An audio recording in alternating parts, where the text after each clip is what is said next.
Thanks so much, James. Good evening, everyone. And thank you. I'll try to be as succinct as possible to get through to the point, but feel free to engage with me during the session. Feel free also to drop questions in the chat, as James is earlier alluded to. So let me just quickly share my screen. Please, if there's anything that is not nice, just ignore it. I was just coming from work, so I came in a haste so that I can make it up to this session. As earlier alluded to, my name is Chris. I think most of you know me from the CISO Alliances. I'm a member of the CISO Alliances. I'm currently with Bidvest South Africa. I'm the Divisional IT Audit Manager there. I'm looking after about 19 to 20 entities. You would know Bidvest Protea Coin, you'd know Vericon, you'd know a number of entities that are under Bidvest. So I do the IT audits from end to end.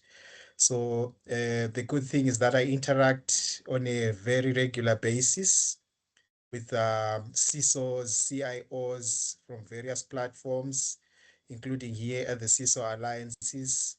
So I think whatever I learn from them, we always learn every day, is also going to be invaluable. I would also be able to transfer it to you during this presentation.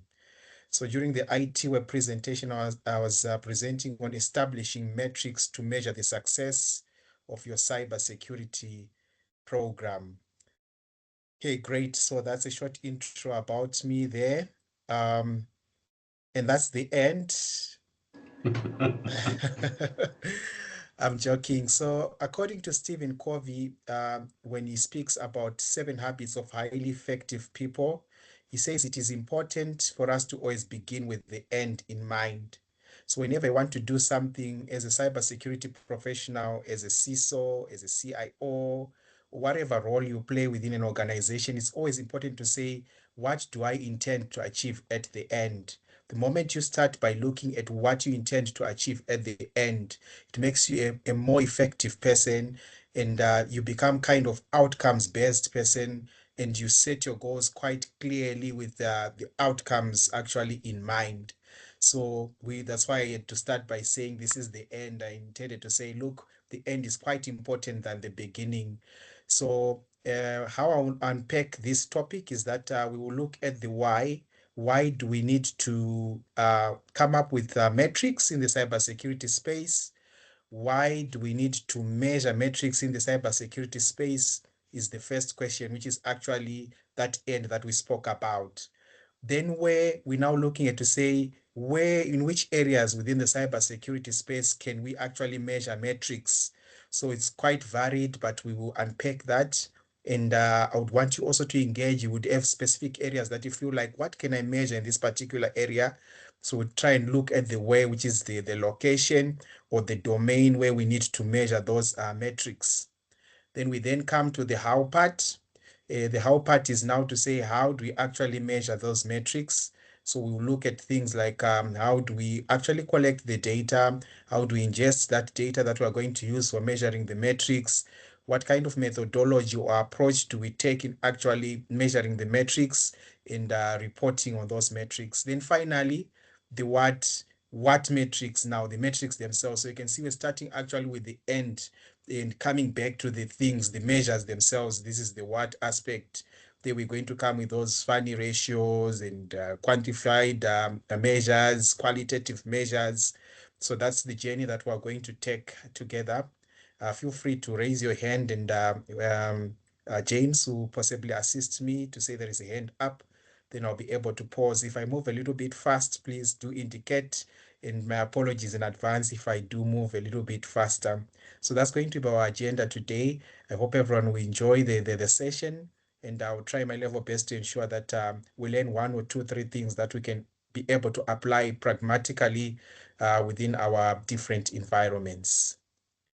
Now, the main thing is the why. Why do we want to come up with metrics as cybersecurity professionals? Why do we want to measure those metrics?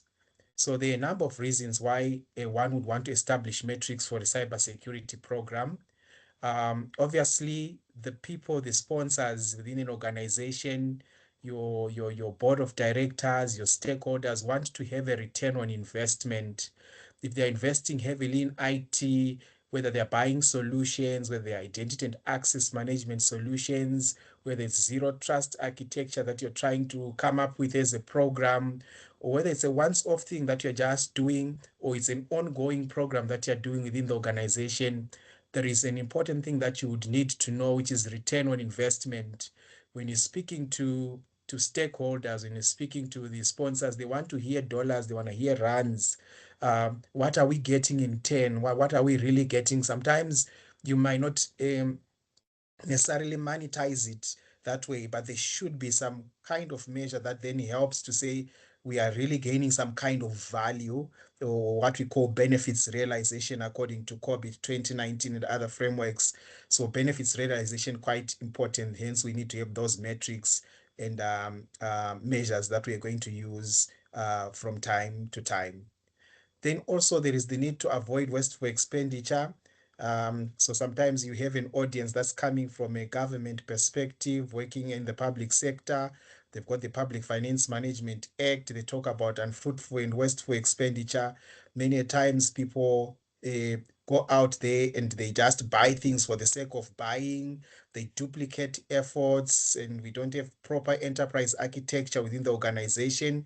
You buy something, that a solution that is already there within the organization, or something that performs a function or a capability that is already there within the organization, that becomes wasteful expenditure.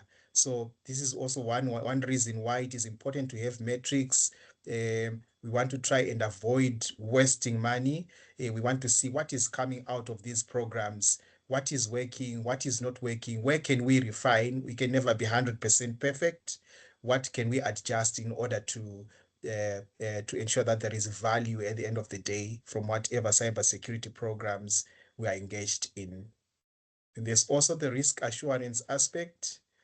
Trust me, this is the most difficult one when you go to risk committees, when you go to the audit committees, when you have to report back to the board. Those different stakeholders have got different needs, and they want you to report from a certain perspective, from a certain angle.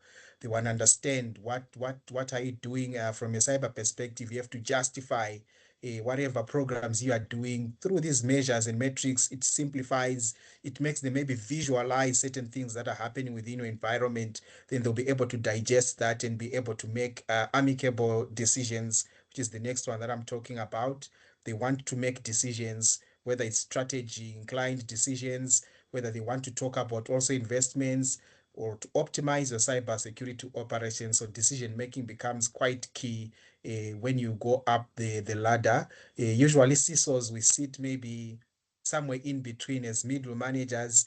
We reporting into the CIO, or certain person as a chief executive officer or CFO whatsoever, depending on your organizational structure. And then we are also interacting with the people also at the bottom. So we sit somewhere in between. And the kind of reporting that we need to do is to actually speak to those things, to those different stakeholders. Um, then the other aspect that we need to look into is compliance and other reporting. There are some regulatory compliance needs out there that they would want us to report in a certain way, and metrics usually help us do that job in the best way possible. So that's on the compliance and other reporting aspects. So this is more or less why we would want to establish metrics for our cybersecurity programs. Okay, great. Let me move to the next slide. I apologize for the mini disruption. Um, the problems. So there are problems that are there within organizations. We've got limited budgets. Obviously, money has to be used for one or two, three things. We're all fighting for limited resources. So cybersecurity or the IT department needs money. And with those limited budgets, we need to ensure that there is value or return for whatever investments are being done from a cybersecurity perspective. Also, the solutions don't come cheap. Trust me, we've got a lot of hypes. If you follow Gartner, if you follow a number of publications to see this type of solutions that we need in our environments, depending on the size of your organization, these don't come cheap. They are quite expensive. Um, you need then to take that into account that whatever we're doing, we are expending money and we don't want to waste money on things that we're just maybe rushing and maybe they're not best fit for our environment. There's also a difficulty in measuring the returns themselves. For example, just to say how many attacks something could have prevented. Yes, perhaps from your devices you can pick some things, but there are certain things that you can never know.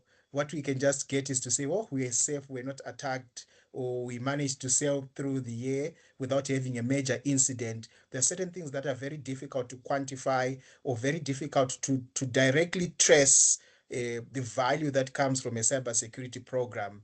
And in those instances, certain measures can help us at least to come closer to something that can show the value that is coming from our ICT and cybersecurity programs. Then there's increasing sophistication in cyber attack vectors. These are problems that we all know. They're coming in all shapes and sizes.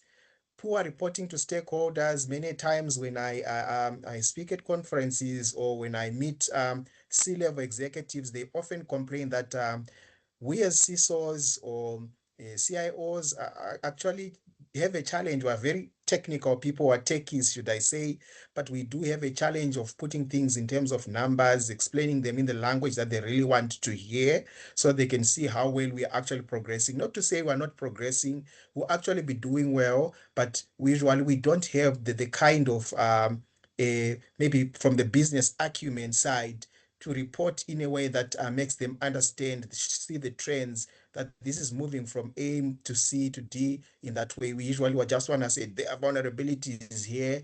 We want to go straight to the technical aspects because that's the language we understand amongst ourselves. Then there's also a challenge of dynamic metrics. So some metrics don't live forever. You will see when I get to the point where we're talking about the metrics themselves, the what aspect. There are metrics that are quite dynamic where they come just at a point in time. We could be rolling out a certain program. That particular program might have its own unique metrics just tied to that particular program. And there are those ones that are static metrics maybe that are rolling. In other words, metrics that you do from year to year, that all from time to time are always doing this kind of cybersecurity activity. So those ones you would know that, okay, these are our metrics A, B, C, D. But there are certain ones that just come at random to say we are doing this particular program. You will come up with metrics that are specific to that particular program. So these are some of the problems that we face within the cybersecurity space related to measurement of metrics and how well we are doing in a cybersecurity program. Okay, I tried to visualize. My art is quite bad. You bear with me on this one. So you've got our assets there at the center. We've got obviously some kind of controls and some business activities. And we've got people, obviously, we've got processes, we've got technology, we've got organization. You can see the pressure coming onto that onion ring is the cyber threats coming from outside. I was trying to sum up what I've just said on the Y aspect. We've got compliance pressures. We have to comply with the joint standard from the Prudential Authority. We have to comply with POPIA. We have to comply with PCI DSS. So many things that come that actually put pressure on us and the information assets that we intend to protect being at the center. There are budget constraints coming. There are expectations from senior management and execs who would want to have some kind of reporting. So I was just trying to sum up the last 2, 3 slides with that diagram. Now, I'm going to go a little bit slowly. Where do we intend to measure these metrics? So we now know why, the reason why we need to measure metrics. Where do we find that? A good point of departure would be from a strategic perspective to look at the balance scorecard. It's a very good instrument that is used usually for strategic planning. It's used also for KPIs monitoring. So we've got obviously the financial quadrant, we've got the customer perspective, we've got the learning and growth. We're talking of people there. We've got the internal processes. So if you look at those 4 quadrants, from each quadrant, you can come up with so many measures that are inclined towards our cybersecurity program because there is money involved. So basically, you definitely have something financial to measure within the cybersecurity space. Then from the customer perspective, we know we deal with customers, whether they're internal customers like other departments that are consuming our IT resources, or it could be external people. Um, those are our customers. There are some measures that come. How satisfied are our customers? Are we meeting certain SLAs? But we'll look at all those things that come from there. So I just took this so that we can say this is a very good point of departure. If you want to ask yourself, where can I actually measure metrics, so that you can then say, from the financial perspective, these are my metrics. From the customer perspective, these are my metrics. From the people perspective, because obviously you've got continuing professional development, you've got training, you've got labor retention. Are we able to attract the appropriate skills? We know there's that skills gap that is actually haunting us as cybersecurity professionals. We have the World Economic Forum report on cybersecurity talking about all those things. But that's where we need to come in and add value to say we are actually monitoring these things. We're not just talking about them. We are monitoring them from our departments, or monitoring them from the programs that we are engaged in. That's the learning and growth of people aspect. Then the internal processes there, if you are taking it from that angle, you're breaking down all the processes that you have within your cybersecurity space. You could say, I've got identity and access management, we've got DevOps, you've got blah, blah, blah, blah, incident management and handling, you've got vulnerability management. This is where you get a lot of metrics, because all those usually are quite unique programs that you'd want to show what value is coming from those particular things. So this is one way. It's not actually cast in stone.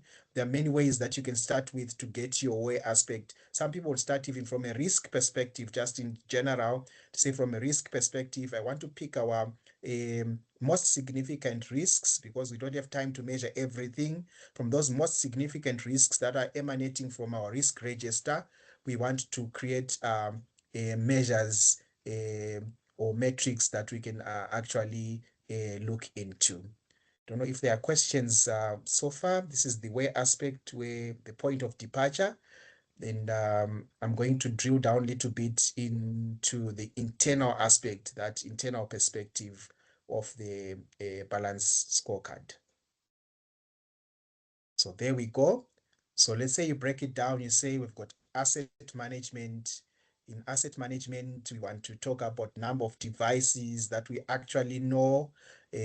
Obviously, you can't protect what you don't know from a cyber perspective. Or you can come up with a percentage maybe that speaks to say, what percentage of our assets are we able to discover actively? How many rogue devices were discovered during this particular period? There should be a time factor in everything that we do. So it's still like related to our SMART objectives. They have to be specific. Something has to be measurable. It has to be achievable. It has to be realistic. It has to be time bound or time conscious. So you could look at asset management. There's a lot that we can measure. We will unpack that in a moment.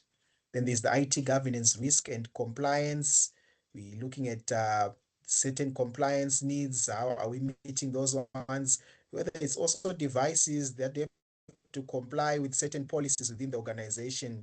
How many violations that we had from amongst our devices? Come up with a percentage from the governance perspective, broadly in terms of meeting certain things from a governance perspective. It could be more qualitative than quantitative. You have some measures there from a governance perspective, satisfaction index, something like that, satisfaction indices and the like. From a risk perspective, you could have some KRIs, key risk indicators, for your different risks that you're actually monitoring. And that would be a good measure or good metric that could actually help to add value at the end of the day, to say, are we doing well, or we are regressing, or what really needs attention within our cybersecurity program.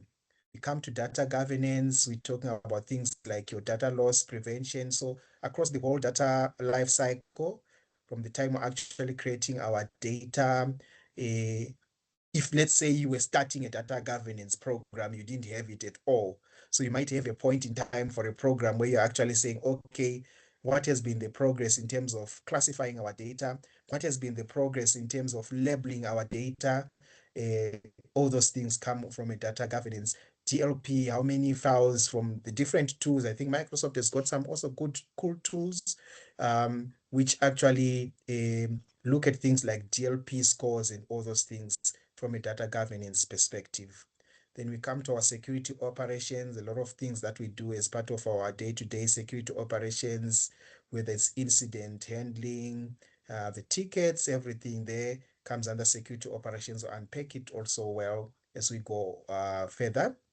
Threat intelligence is also another aspect that you could look at. Vulnerability management is one big one, which I feel like maybe usually is a static kind of metric where you are saying, okay, look, based on our appetite, it's not one size fits all as an organization. Whether you're running maybe Tenable Nessus, you've got any other vulnerability management tool that you have within your environment, then out of those vulnerabilities that are reported, whether monthly or quarterly or weekly or fortnightly, whatever the period is, you say, okay, high rated vulnerabilities, high risk vulnerabilities, we want maybe to close them within 10 days, I'm giving as an example, depending on your risk appetite. So this should speak obviously to your risk appetite and your risk tolerance levels.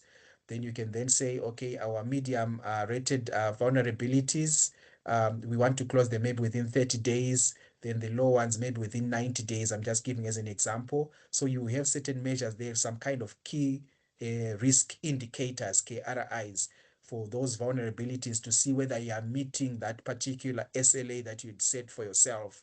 Then you'll be able to see the trend to say from month of May to June, how did we do in terms of high level ones? You can actually visualize that using all these various tools, your Power BIs, etc., to see how well you are doing. And when you report that, it gives some kind of insights to whoever is going to read your report at a governance level. They'll be able to see the trend to say, oh, okay, we regressed. It doesn't matter that you regressed. You could have valid reasons for that type of regression. They should then accompany that particular measure or metric and that insight that is coming from that. Application security, the breaches that come with that, your user awareness, the trainings that have happened. Obviously, we can't run away from the user. It's quite a key component within the cybersecurity space. How many trainings it would look down, but it depends on the size of the organization. To one organization, just trying to look at how many people have been trained looks dumb, sounds dumb. But to another organization that never had a cybersecurity awareness program at all, their starting point will be to say, we want to train our people. So their measure will definitely speak to the training part. Then others with your growth and maturity could be looking at higher levels of KRIs or metrics that are related to user awareness. Now you are having those people using before technologies.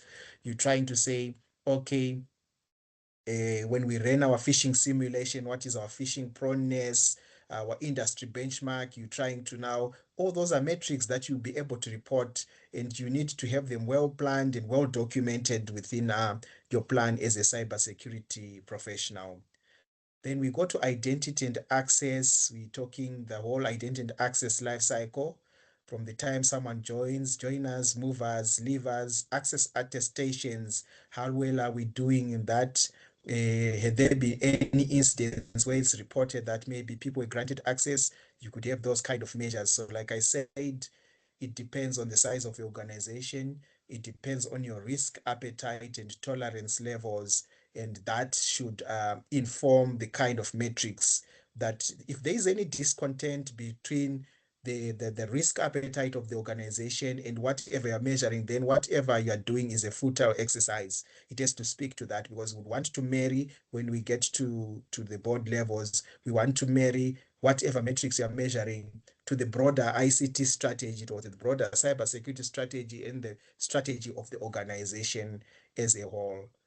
Okay, we also look at architecture, um, any duplication efforts that have happened. Obviously, when you're talking enterprise architecture, one key thing is to talk about we having fit for purpose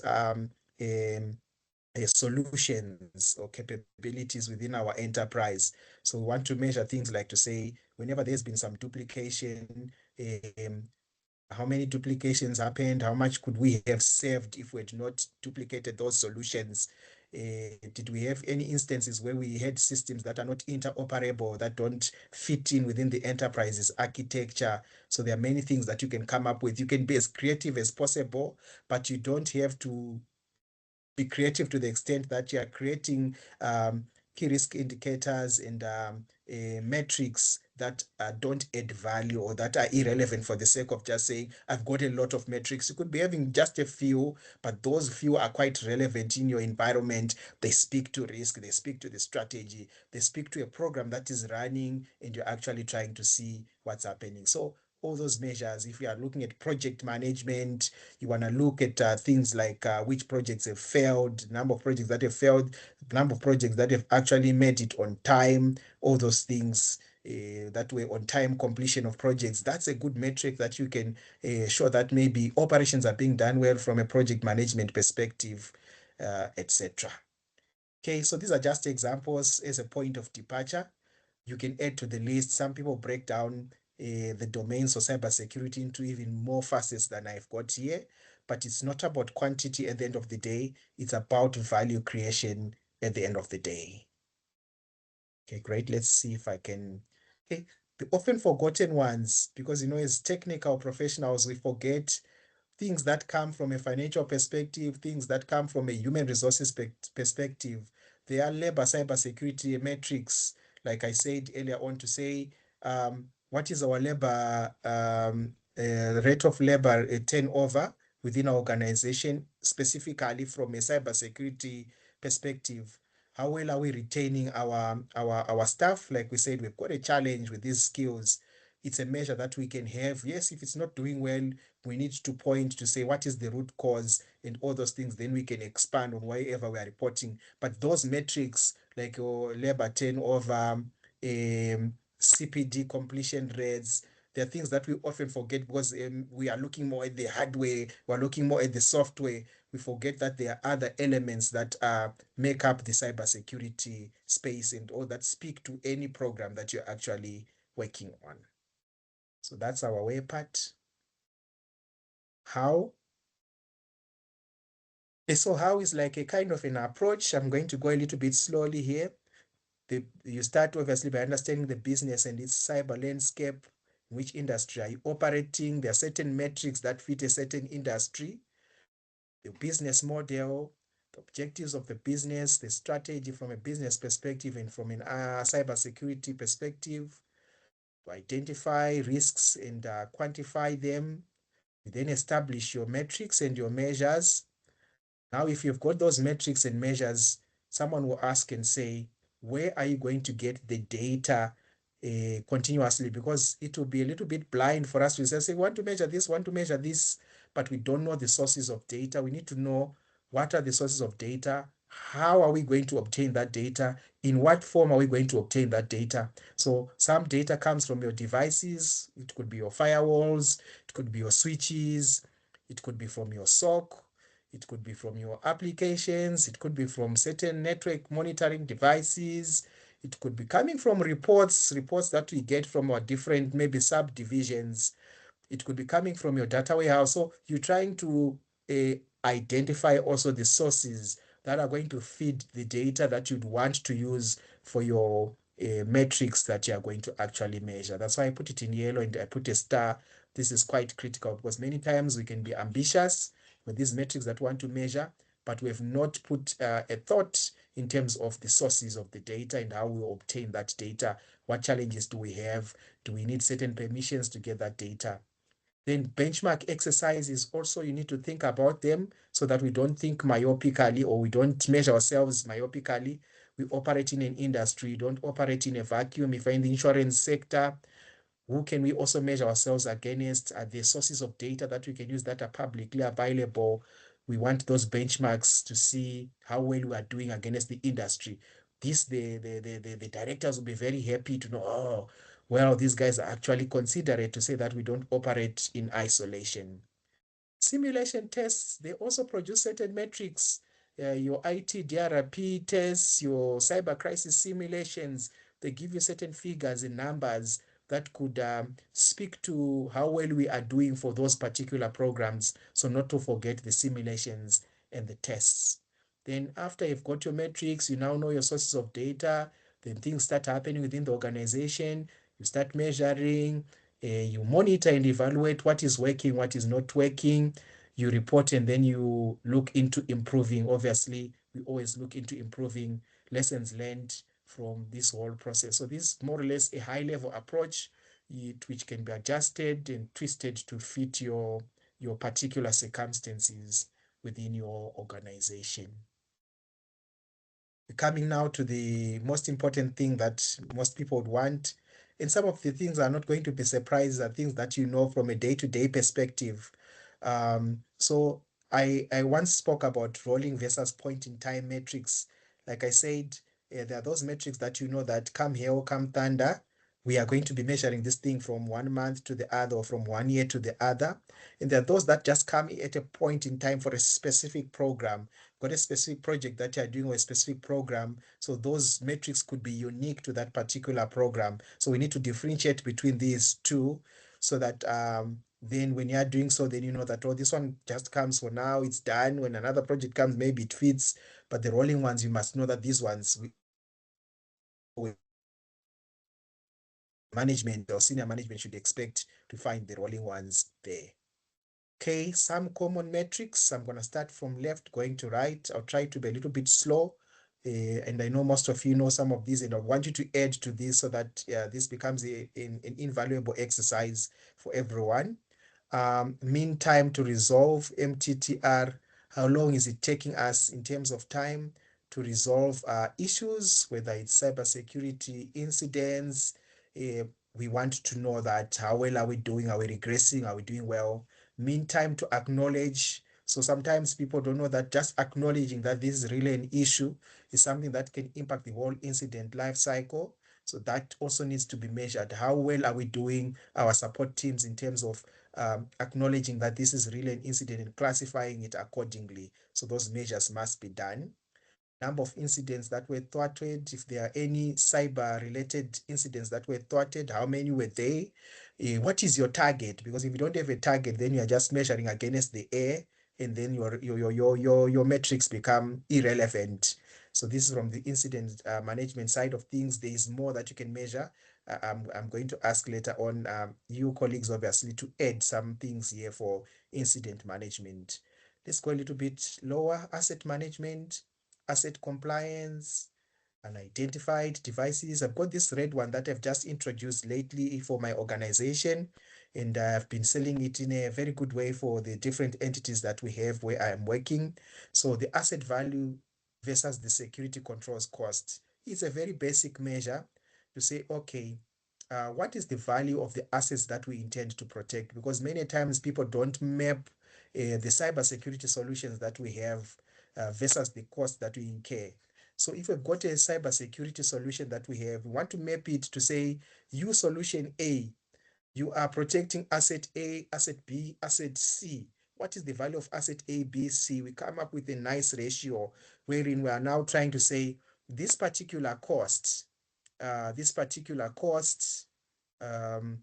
trying to see that this particular cost, how can we tie it or map it to the particular asset? So asset value as to the security controls cost is something that is quite important, colleagues, for us to measure. Very important. This is a nice way to justify when I go into a board meeting. I don't fight with people. I show them that mapping to say, okay, these are the cybersecurity assets that we have or solutions.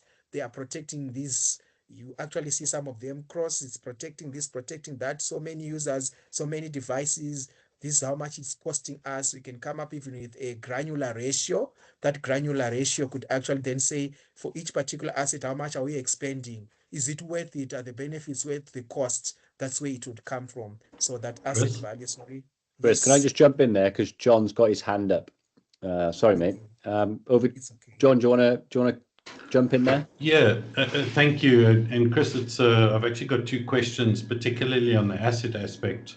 The first one is you've been describing general, IT assets, but what about data as an asset? How would you describe that, and how would you cost it? Number one. Secondly, on the general assets, Are you including the total cost of that asset, meaning the support aspects, not just the hardware or the software costs? Is it the total operational cost of that asset? And so those two questions, if you don't mind. Thanks. Thank you. Quite a rich question and very important. I love how you're unpacking it. So obviously we're looking at both our logical and physical assets. The logical assets, which is your data, you have solutions, for example, your data loss prevention solutions. There is a cost into actually protecting your data, and whatever solutions you have that are protecting your data, whether it's in transit or whether it's at rest, those kind of particular costs is what you are measuring against what you're actually protecting. The value of your data is quite, it's the new oil of the world. Data is quite key and quite important and critical. Should we be breached, usually what people are targeting is actually the data, not the hardware. So data quite important, and thank you for raising that. It's something that we need to really see how much are we spending on actually protecting the data assets themselves. And this one now is a broader kind of ratio, this one, the second aspect of your question, but there's nothing that stops us from breaking it down to have sub-components of this ratio, wherein we then say, instead of just looking at the total cost of the protection that's coming from the asset, how can we drill down to other elements or sub-elements of that particular solution? So you are very right, and thank you for raising it. I think that could also tick our minds as a group, and let's have more input on that. It's quite nice. How can we break down that asset value as to security controls cost into other sub-components, and what could we actually measure? That's a great one, and thank you for that question. I love it. Chris, just before you crack on again then, someone else had their hand up then. I missed who it was. It's been taken down. Does anyone want to jump in and ask Chris a question? Yeah, thanks. It's me, Hlakane. Apologies. No problem. I know, Chris, that these are examples and probably not meant to be exhaustive, but that metric under incident management, I tend to see it several times, and I often get confused what exactly we're trying to measure, the mean time to resolve in an incident. Because typically, and I see you put it under correctly so under business continuity, mean time to recover. Because in my view, if you were to perhaps put it from a value point of view, the biggest value is how quick you recover from an incident. But then the meaning of how you resolve an incident might be too vague, and perhaps the time you take there might not necessarily be a true reflection of how your readiness is, if I can put it that way. So what is the real intention behind that measure, and how would you typically measure it, if I can put it that way? Thank you so much. Quite a good question. So depending on how you actually classify your incident life cycle, there's a stage where you say, okay, you've acknowledged that this is really an incident. It's like a point. From that time that you've acknowledged that this is an incident, how long did it take you to actually resolve that particular incident? It might not be related to a real disaster or a breach, which sounds a little bit huge, but we can have those minor cyber-related incidents from a cybersecurity perspective. For example, even just maybe to talk about password resets as an example. If you look at a password reset, someone, let's say, is requesting a password reset in a certain organization where you don't do it alone. There is a time that you have received that particular request, and then how long is it going to take you to actually get that password to be reset so that that person can become productive within their space? So as a simple example. So it's basically meant for those, I would say, low type of incidents. Because what comes to mind, let's say we're looking at the worst case scenario, right? Let's say your environment has been fried, has been encrypted, but you manage to recover the key business systems, which are what runs your business. But then there is a bunch of other systems that have been fried, but they are internal management systems, right? So until you fully, maybe you have to even rebuild all those systems in parallel. But once you recover your key services, you can confirm that you fully recovered from the incident, but the resolution is still ongoing because you're still rebuilding some of the other internal management systems. And that's how I view it. That's why sometimes I say, what exactly do we mean when you say an incident is resolved? And I hope I make sense. Yeah, you do make a lot of sense. I'd taken it from the perspective of your more minor incidents that are not major, like the ones that would need us to maybe invoke disaster recovery or business continuity. So that's where I'd come from to say there are those things that they look small, but they actually impact our service delivery as IT from a cyber perspective, to say how quickly, it's like a time kind of measure. How quickly are we able to resolve incidents that are cyber related? So that could be a good one, but it depends on your context, it depends on your organization. Some of these metrics don't work in a particular organization, or based on your strategy and things that you intend to achieve. So you're very right to say sometimes you find 10 or 16 of these ones irrelevant in a particular context, which is correct 100%. Someone can come up and say, me, I just need 3 or 4 of these measures. They are good for me. They will add value. They will let us actually improve on whatever we're doing. So I do agree with you. It might be irrelevant, or might not make sense in a particular context, and it might make sense in another particular context. So you're very right. But I'll also let the colleagues also comment on it if they've got any other angles that they would actually see that I have not seen on your question.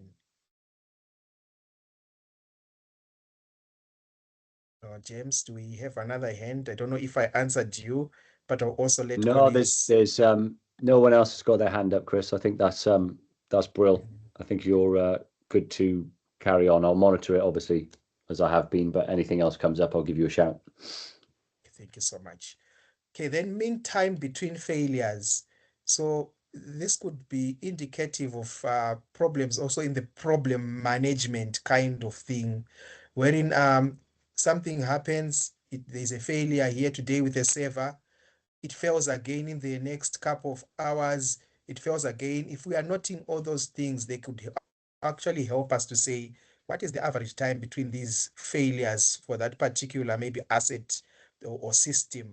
Then we can be able to say what it pushes us to actually go into root cause analysis, pushes us to actually go into problem management, to say, is this an incident only, or it's actually a problem that we need to dig deeper into? The basic one, your device health scores. I think Microsoft comes with some nice ones. Device health scores. How well is your device maybe complying with the hardening standards, antiviruses, patches, and all those things? Device health score, I think it's quite basic, and most tools actually help us with that particular metric. Then identity and access, there's a lot that you can measure. Could measure just onboarding time. How long does it take us to onboard a new cybersecurity resource? Identity and access management audit compliance. They were talking about our movers, our levers. Are we complying, or we are not complying?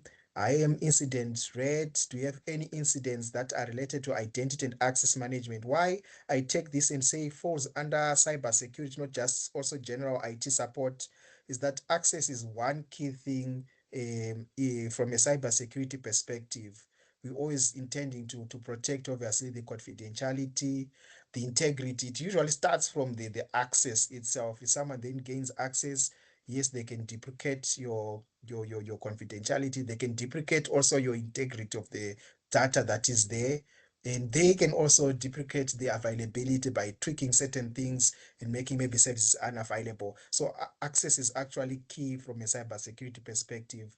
Hence, I included that process. Someone else would say, hold on, to me, this one falls under our IT support. So this is a metric that I would push to the IT support team, not from the maybe cybersecurity, depending on how your organization is actually structured. Then we come to user awareness, percentage training completed, behavior change analytics. You know, UEBA, that there are tools that are coming in that have got AI capabilities to say, this guy's behavior is changing in this way. They are clicking the links all the time. They're trying to watch pornographic sites, or they're reckless. So those statistics that come from various tools that got AI capabilities or a little bit of more data analytics capabilities would actually help us to measure from time to time to say how are our users behaving, maybe for a particular department, a troublesome department, phishing proneness I already explained, the vulnerability management, the mean time to patch, after obviously testing and all those things, depending on how your vulnerability management programs actually structured in your organization. Are you early adopters for patches or are you late adopters? So you come up with your own metrics that fit or that are best fit for your environment. Okay, that one I spoke about, percentage high to medium vulnerabilities resolved in blah blah days. Number of repeat vulnerabilities, very important. If something is repeating over and over again, it means maybe someone is not doing something that they're supposed to do, or we've got a problem somewhere that we need to sit down and create maybe a war room to actually resolve that particular program. In that one, that one of the colleagues actually said he likes, there's mean time to recover there from now a disaster recovery point of view, mean time to contain. That's what we're trying to measure now. Even our support teams, how ready are they in terms of a cyber crisis? How ready are they forensically, whether they're working together with external service providers? How long did it take us to actually contain and stop an attack from spreading across our enterprise system? So you can see this is a point in time one. You don't always have data breaches and things that trigger DRP and business continuity. So it's not something that you can say is rolling all the time. It's a point in time, a measure that you would bring at a particular time. How prepared are we? Preparedness rate, maybe this you could measure when you're doing your simulations or your IT DRP tests. Recovery time objective, obviously this we measure when you do those tests if you have not been actually hit. If you've actually been hit, then that would be also a nice measure. I've got a colleague who was phoning me from one of the mining companies recently. He was saying, now look, we have been hit. I think I've seen it in the newspapers and the like. And I was like, yes. So he says, what is my role now as an IT auditor? He was asking from an audit perspective, what is my role? So I was talking, you need to then look at the processes. How are your people responding? How did they do it? Was the media communications run properly? Did they not just leave everyone to just run and talk to the media? Sorry, I'm digressing a little bit. I gave them those pointers. Go and look at now whether they are really sticking to their incident response plan, because while it's a bad thing, I think it's an opportunity for you to actually see whether things work or not. What are they doing? So he went on and put up a program. It's one of the big mining giants here in South Africa that was hit. So I was just giving him that advice.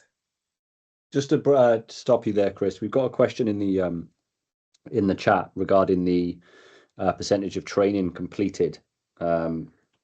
Is this more for audit purposes, or are we inclined to manage the user risk measurements?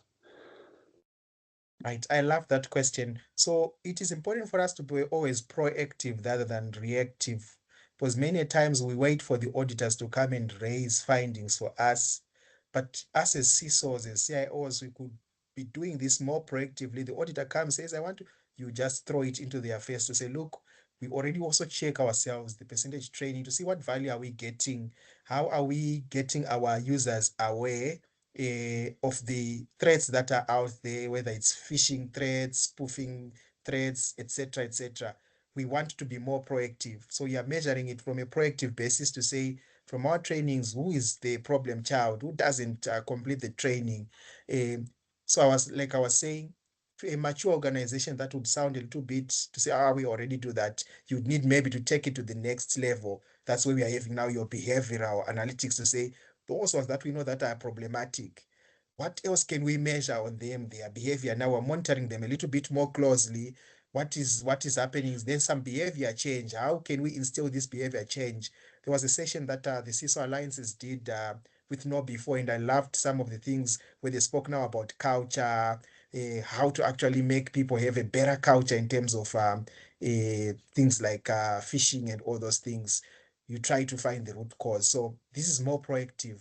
Who completed the training? Perhaps it's not the users who are a problem. Perhaps the mode of delivery is what is not working. You then now engage your learning and development to come help you to say, what will be the mode that the people would understand? Is it going to be a road show that we can do? Is it going to be a competition that we're going to do? Then you can come up with strategies now that will help you to see. But if you are never measuring it, you just say, we trained them, you are fine. You don't know who actually completed the test, who didn't. You don't know the risky users from a risk perspective. So you're trying more to be proactive with that percentage of training completed, and also seeing whether your plans are actually feasible. Because sometimes we dream and say we want to complete 6 trainings this year, then we see that we can't do it with the rest of the technical work that we need to do. Then we adjust in the coming year to say 4 is more feasible, but what kind of content do we actually want to cover? That's what I can say on the percentage training.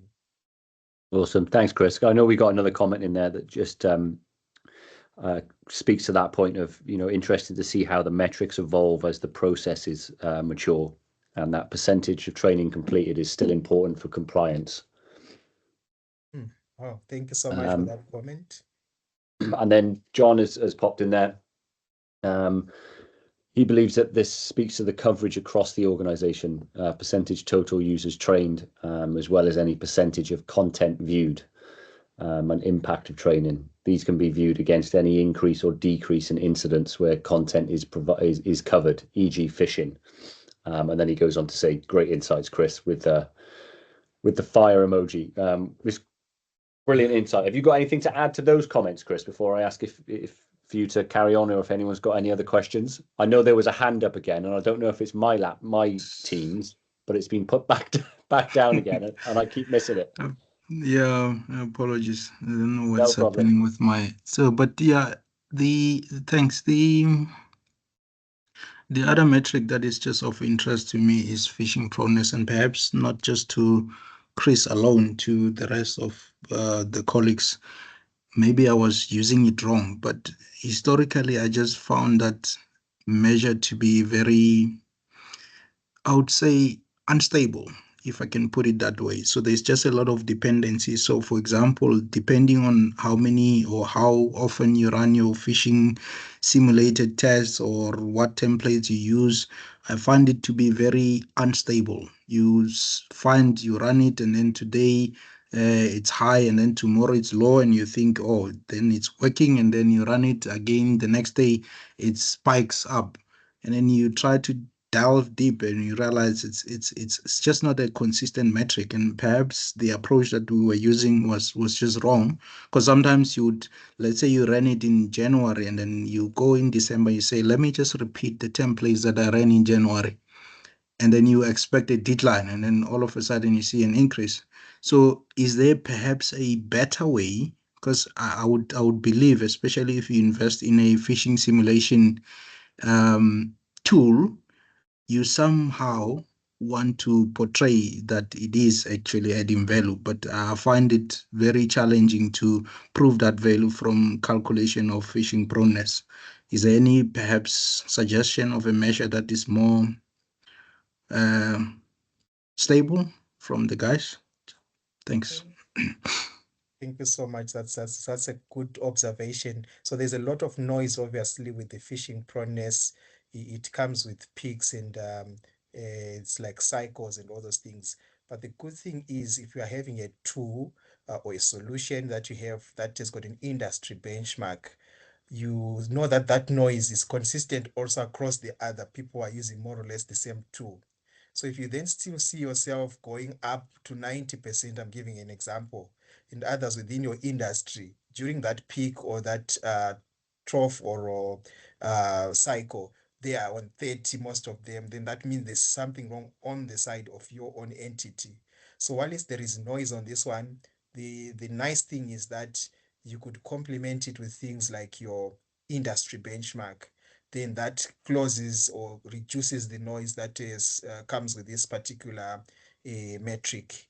I don't know, also colleagues can actually add to this, but that's how it works. Also, depending on the difficulty of the phishing exercise. Obviously, one phishing exercise won't be the same as the other.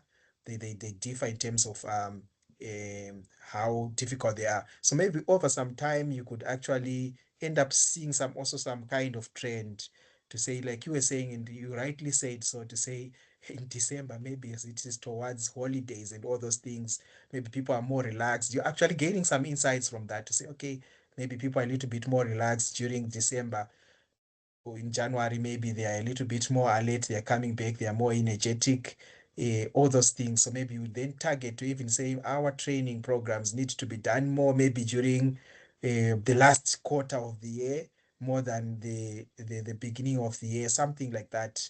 But I do agree with you. I don't want to disagree with you. It's a correct point.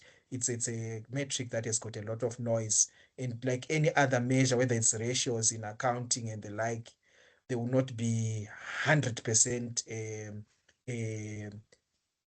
like best or fit. There is always some noise and some little bit of, sometimes it works in your favor or not, but then that's where we learn. We try to learn from that particular metric to say, is this one working for us, or should we plug it out of our metrics or our set of metrics? I'll allow colleagues also to comment on this one. Hlakane, just one aspect is, have you done any type of analysis on that change using the same templates, whether it was the same users that had been prone to phishing, so the continued impact of the training versus whether it was others or new users coming in versus the same template? Have you done that level of detailed analysis? Yeah, and sometimes you do find, well, depending on the period between the repeat, then sometimes you find that majority is still the same people that received the same template before, and they still just fall for it. And you check, one of the things that I checked is after they fell for the first attempt, did they actually complete the mandatory training? Because so what I would do is I would then force them to say, because you're being caught, you're going to have to complete this. You check and you find they indeed then went and complete the recommended training. But then 6 months down the line, you repeat the same thing, and the same people are still falling for that, if I can put it that way.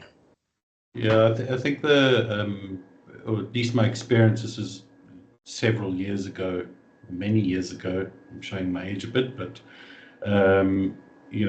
what we saw was if there was a continued, especially failing on the same templates, we needed to increase the cadence of the training, or provide additional training for let's call them problem children.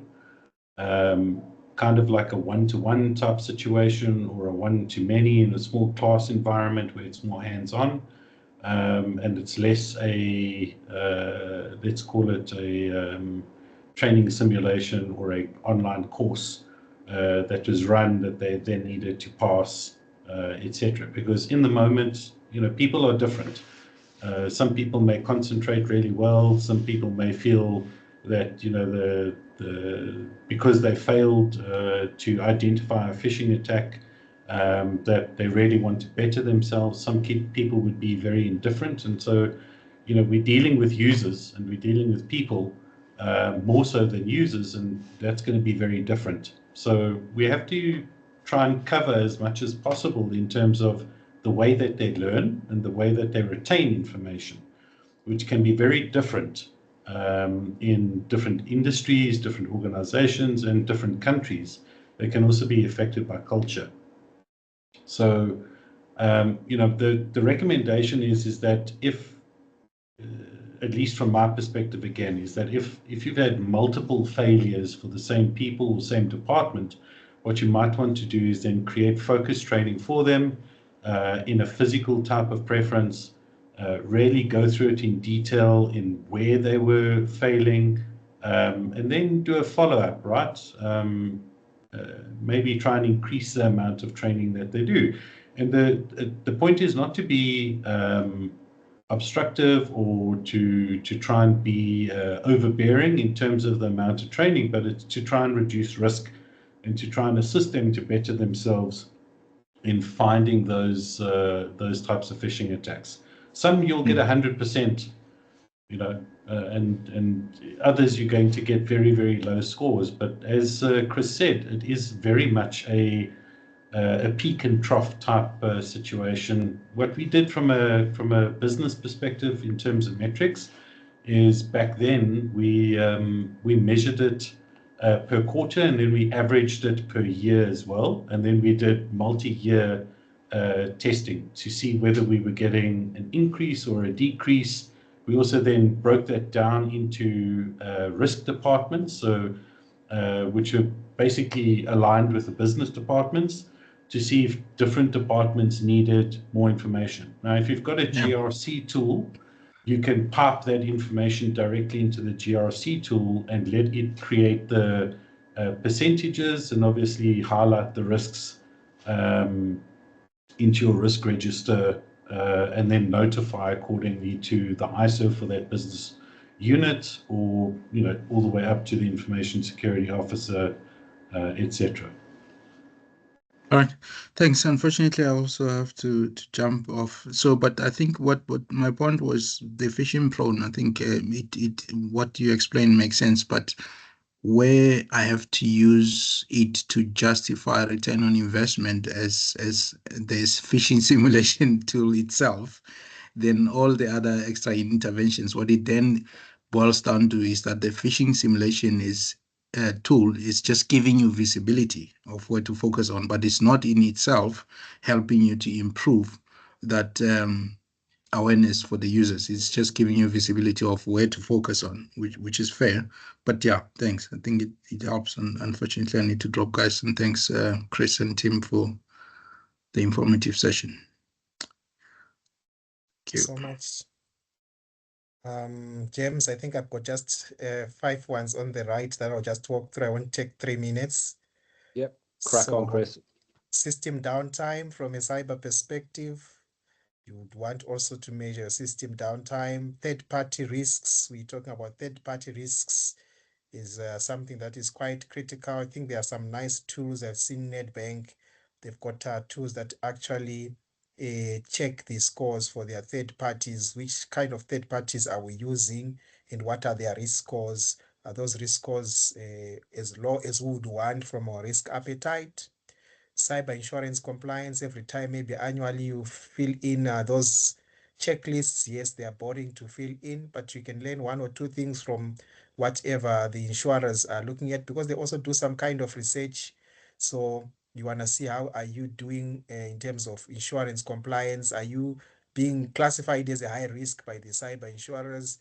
Are they classifying as a medium risk, or someone who cannot be covered at all? Then that means a lot in terms of what you need to work on.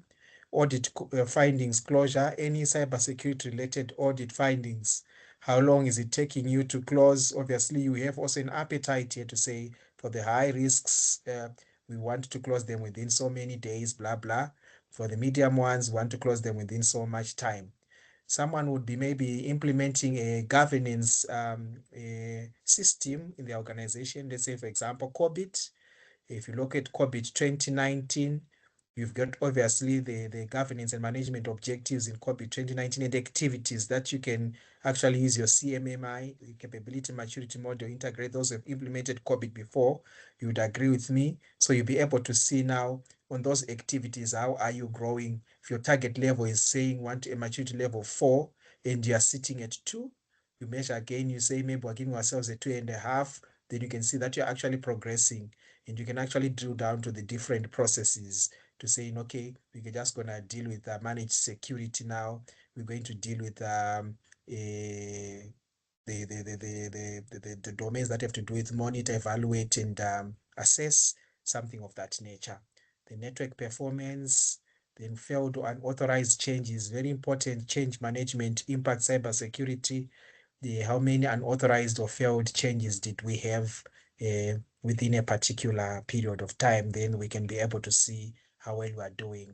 So in summary, we spoke about the why, we spoke about the where, we spoke about the how, the methodology, we spoke about the what, which we said is not exhaustive.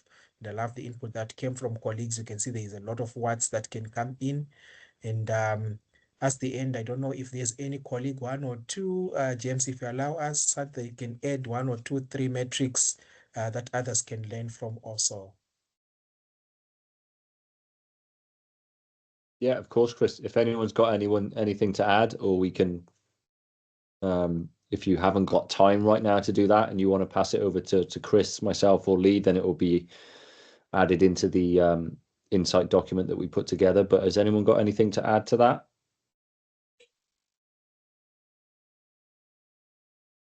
No?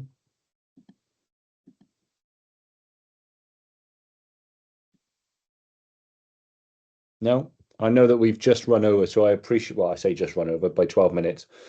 I really appreciate the time, Chris.